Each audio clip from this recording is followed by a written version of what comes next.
إن الحمد لله نحمده ونستعينه ونستغفره ونؤمن به ونتوكل عليه ونعوذ بالله من شرور أنفسنا ومن سيئات أعمالنا من يهده الله فلا مضل له ومن يضلل فلا هادي له ونشهد أن لا إله إلا الله وأن محمدا عبده ورسوله الذي أرسله الله بالهدى ودين الحق ليظهره على الدين كله ولو كره المشركون أما بعد শুকরিয়া আদায় করছি মহান রব্বের জালাল শানে, যিনি আজকের এই পবিত্র জুমার দিনে, আমাদের সাপ্তাহিক ঈদের দিনে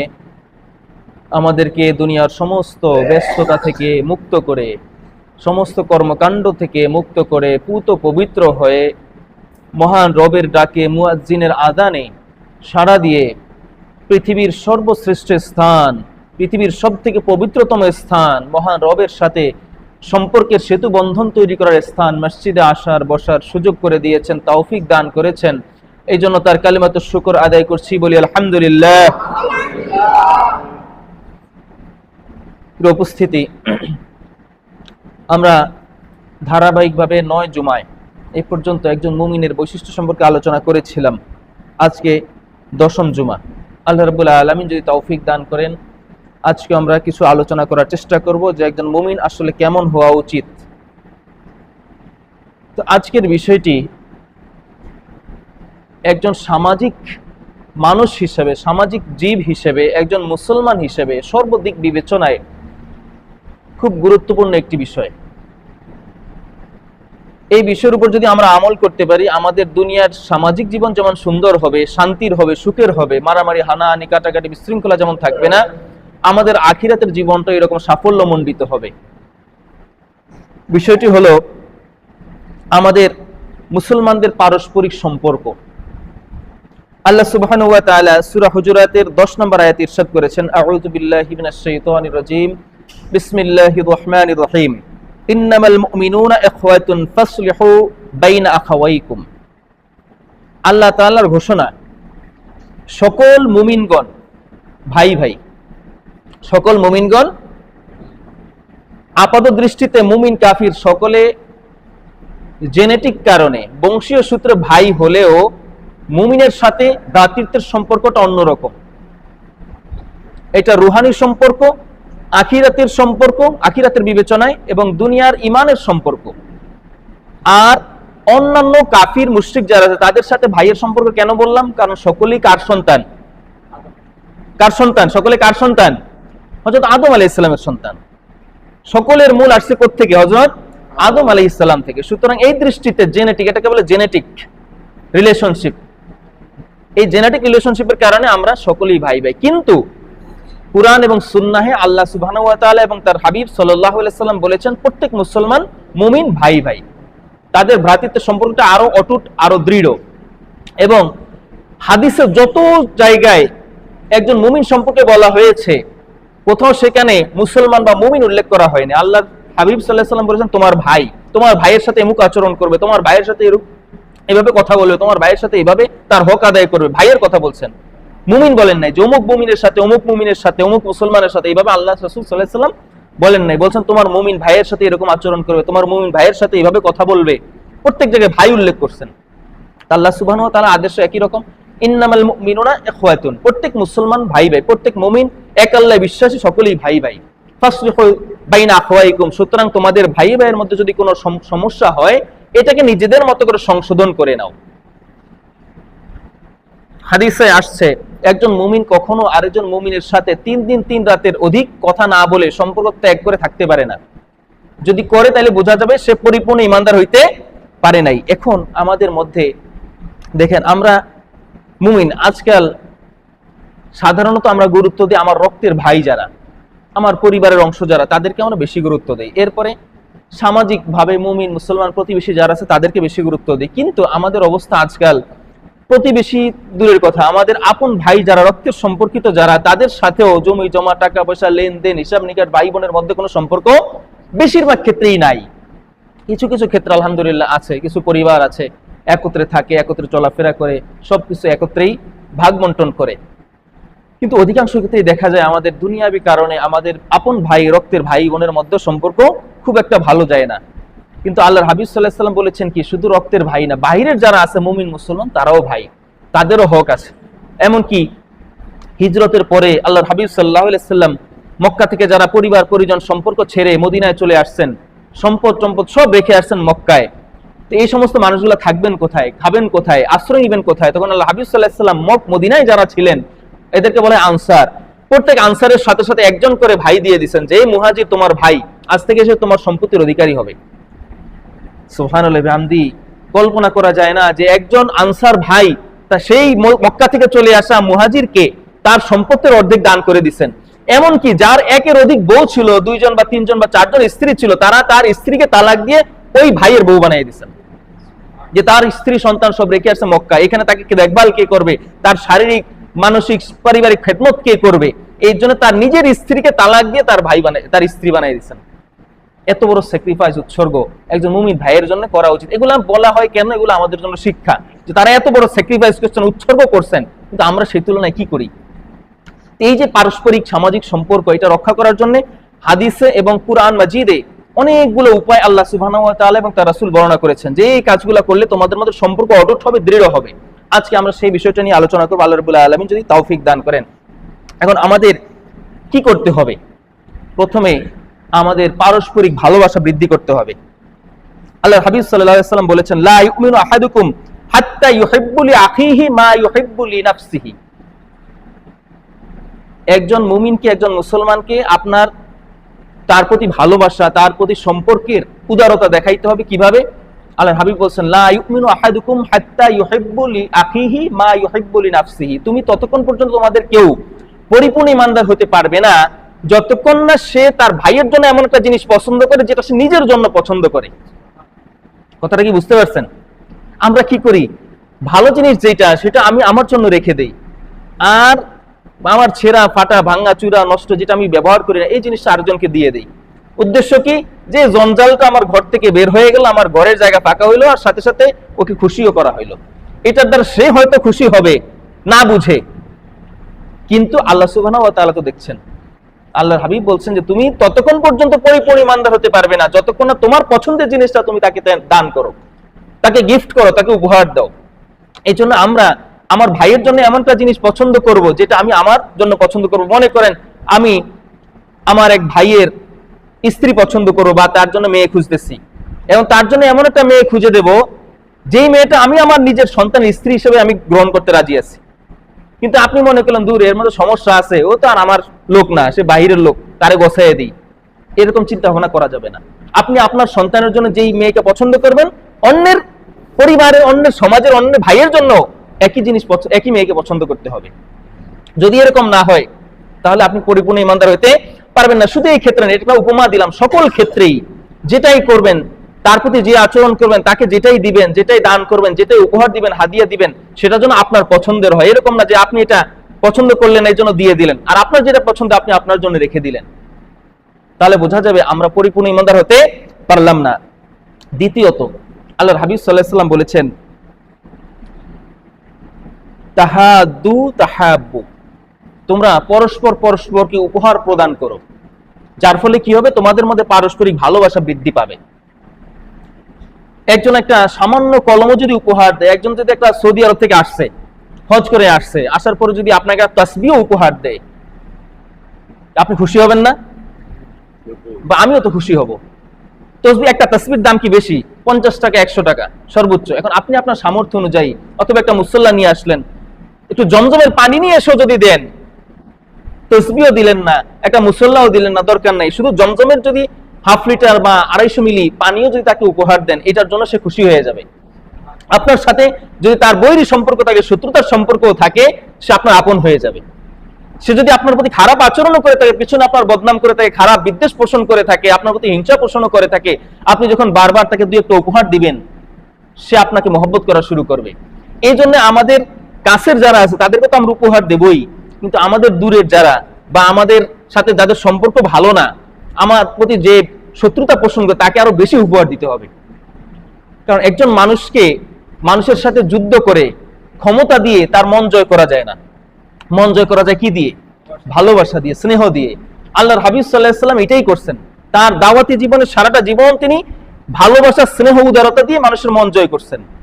এক ব্যক্তি রাসূলুল্লাহ সাল্লাল্লাহু আলাইহি ওয়াসাল্লাম বসে আছেন সাহাবায়ে কেরাম রাদিয়াল্লাহু তাআলা আনহুম আজমাইনদেরকে নিয়ে, হঠাৎ করে একজন বেদুইন, যে সামাজিক সংস্কৃতি বোঝে না, মূল্যবোধ বোঝে না, যার আচার আচরণ ভালো না, আমাদের দেশে যাদেরকে যাযাবর বলি বা বেইজ্জা বলি আমাদের গ্রামের ভাষায়, এরকম আর কি, বাইরে বাইরে থাকে, বনে জঙ্গলে থাকে, মরুভূমিতে থাকে, এরকম একটা কুসংস্কারাচ্ছন্ন লোক যাকে বেদুইন বলা হয়, এই লোকটা আইসা মসজিদের মধ্যে তারা হুট করে প্রস্তাব করা শুরু করছে।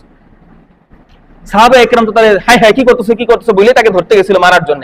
আল্লাহর হাবিব সাল্লাল্লাহু আলাইহি ওয়াসাল্লাম তাদেরকে সকলকে থামাই দিলেন, থামো, তোমরা চুপ হয়ে যাও, তার কাজ তাকে সমাধা করতে দাও, শেষ করতে দাও।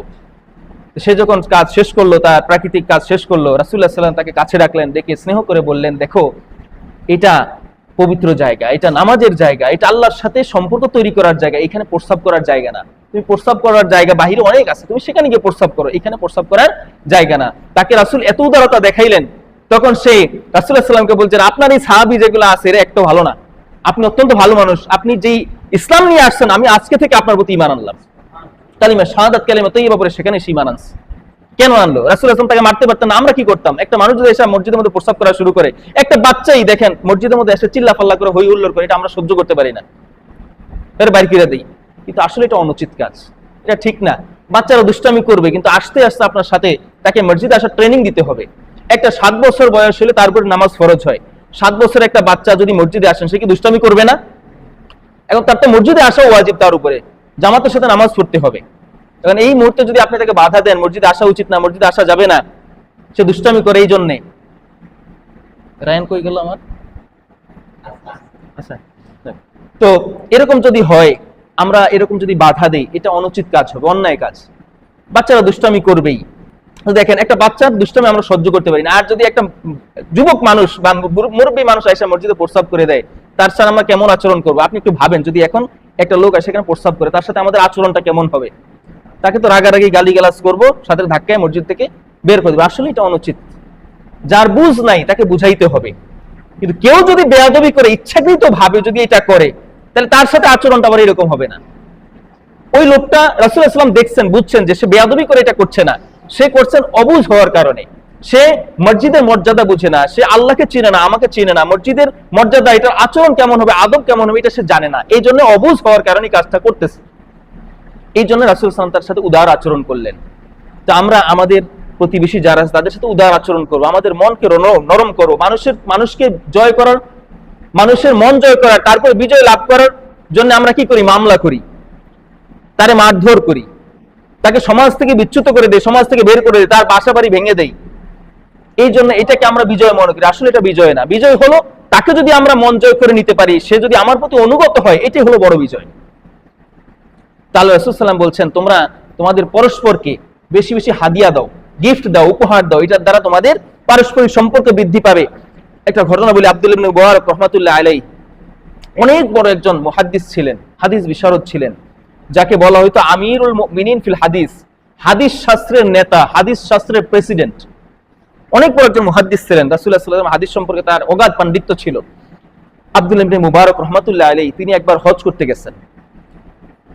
হজ করতে যাওয়ার পরে মক্কার চত্বরে ওইখানে একটা পিলারের সাথে হেলান দিয়ে তিনি একটু বসছেন রেস্ট নেওয়ার জন্য। এই মুহূর্তে তার একটু তন্দ্রা আসছে, প্রায় ঘুমাইয়ে গেছেন। এই সময় তিনি দেখতেছেন দুইজন ফেরেশতা বা দুইজন ব্যক্তি মানুষের চেহারা ধরে তার সামনে এসে মক্কার চত্বরে দাঁড়ায় দাঁড়ায় কথা বলতেছে। একজন আরেকজনকে বলতেছে, এই বছর কতজন মানুষ হজ করতে আসছে তুমি জানো? তো দ্বিতীয় জন বলতেছে, এই বছর প্রায় 6 লক্ষ মানুষ হজ করতে আসছে। সুবহানাল্লাহ। এটা হলো আরো অনেক বছর আগের কথা, প্রায় আজ থেকে 12-1300 বছর আগের কথা। এখন প্রায় প্রতি বছর 20 থেকে 26 লক্ষ লোক হজ করতে যায়। তো বললো 6 লক্ষ লোক এই বছর হজ করতে আসছে। এবার প্রথম জন বলতেছে, তুমি জানো এই বছর হজ করতে আসা একজন ব্যক্তির হজও আল্লাহ কবুল করেন নাই। কিন্তু এমন একজন ব্যক্তির হজ আল্লাহ কবুল করছেন যে লোকটা হজেই আসতে পারে নাই। সুবহানাল্লাহ বলেন। 6 লক্ষ লোকের একজনের হজও কবুল হয় নাই। যারা আসছে, হজের কাজগুলো করছে, মানাসিকগুলো সমাধা করছে, তাদের একজনের হজ কবুল হয় নাই। স্বপ্নের কথা আর কি। কিন্তু এমন একটা লোকের হজ আল্লাহ কবুল করছেন যে লোকটা হজেই উপস্থিত হতে পারে নাই। তো দ্বিতীয় জন বললো, এই লোকটা কে বলতো? তখন প্রথম জন বললেন, এই লোকটা হলো আলী ইবনে মুআফাক দামেশকি। লোকটার নাম হলো কি?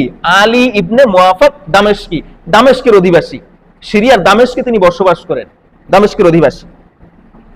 এইটা দেখে শেষ করে যখন স্বপ্নটা শেষ হয়ে গেল, আব্দুল্লাহ ইবনে মুবারক রাহমাতুল্লাহ আলাইহি ঘুম ভেঙে গেল, তিনি সজাগ হয়ে গেলেন।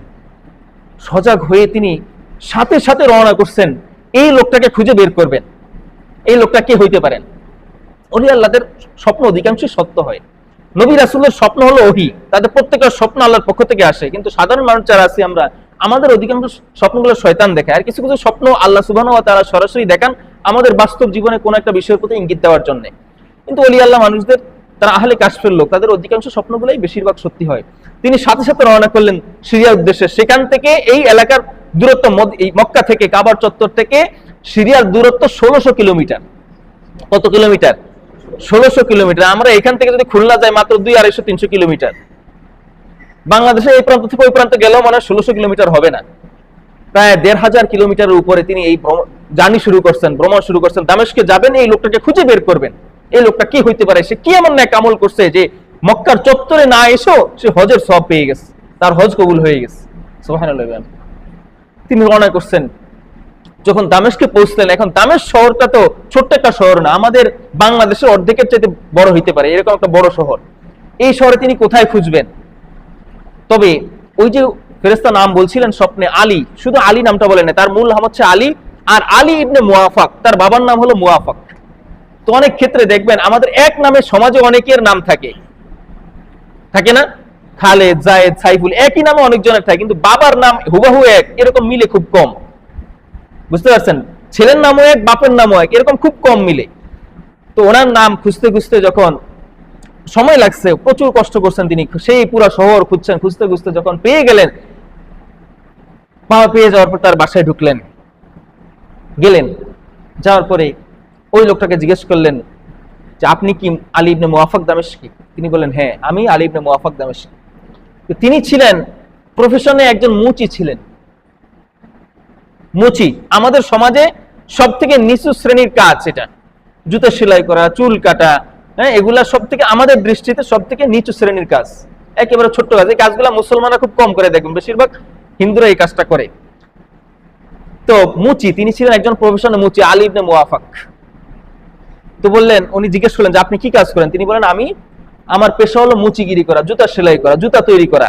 এটা শুধু আমার কাজ না, আমার বাপ দাদা পূর্বপুরুষ থেকেই আমরা এই কাজ করে আসছি, মুচিগিরি করে আসছি।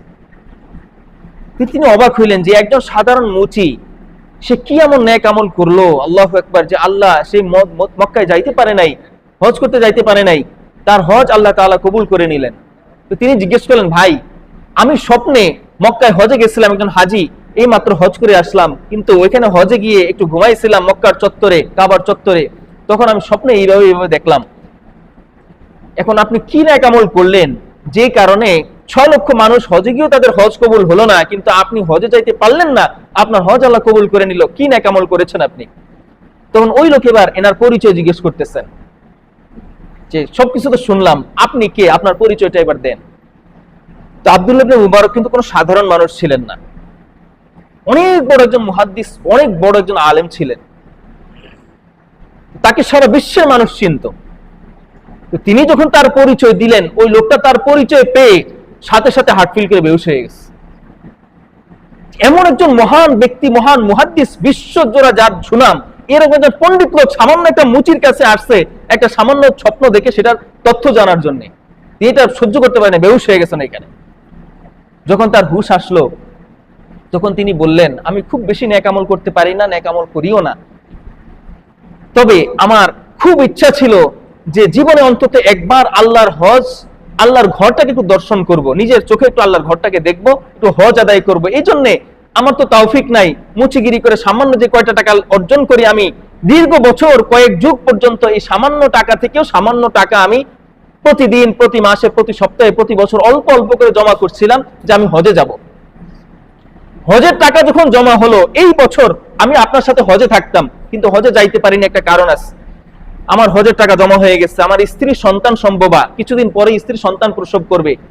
তারপর আমি চিন্তা করছি আগামী বছর যদি আমি হায়াত না পাই, এই জন্য এই টাকাটা দিয়ে এই বছরই যেভাবে হজে যাব। কিন্তু আমি আমার স্ত্রীকে কিভাবে রেখে যাবো, এই জন্য একজন মানুষ ভাড়া করছি, একজন মহিলাকে ভাড়া করে রাখছি, সে আমার স্ত্রীর খেদমতে থাকবে, আমি তাকে রেখে হজে যাব। তো হঠাৎ করে একদিন পাশের বাসায়, আমার প্রতিবেশীর বাসায় গোস্ত রান্না হইতেছিল। এই গোস্তের সুঘ্রাণ আমার বাসা থেকে পাচ্ছিলাম।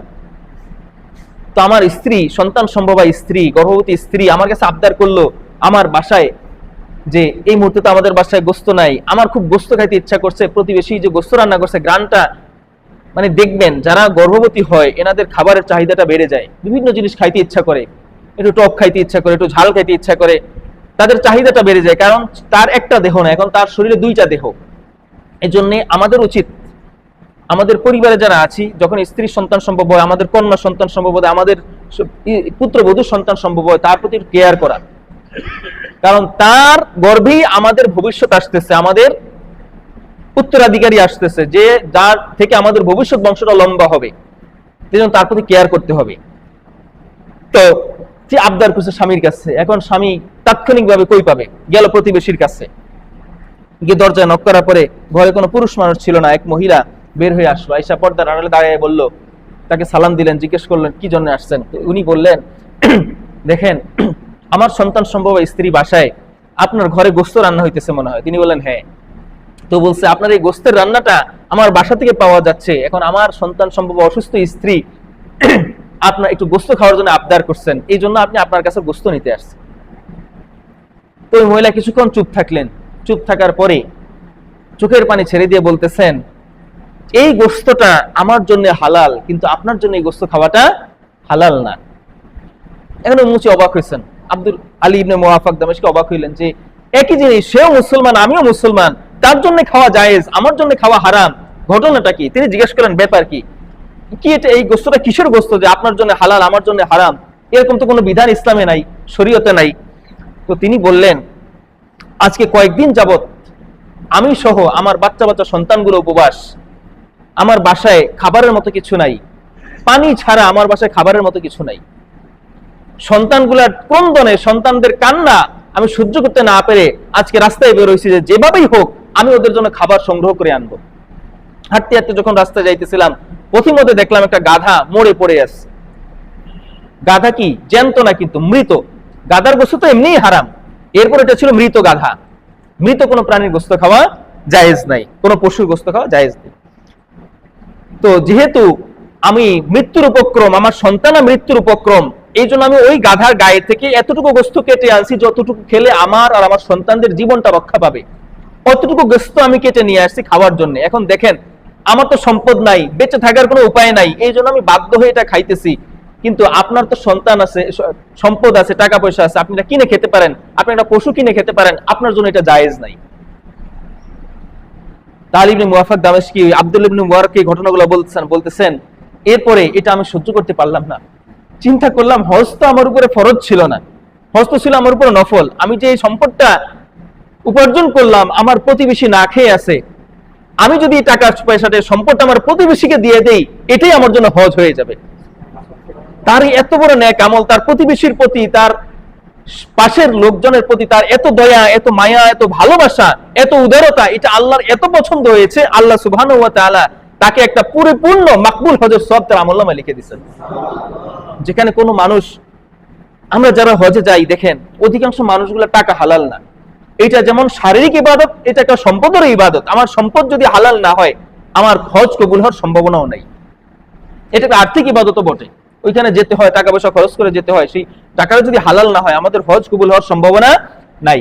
অধিকাংশ মানুষের হজ কবুল হয় না। দেখেন, আর আল্লাহ সুবহানাহু ওয়া তাআলা উম্মতে মুহাম্মাদের জন্য একটা বিশেষ ব্যবস্থা রাখছেন উপহার হিসেবে, যে উম্মতে মুহাম্মাদি আমরা যদি কোনো একটা নেক কাজ করার নিয়ত করি, সাথে সাথে ওইটা আমাদের নেক আমলনামায় লেখা হয়ে যায়।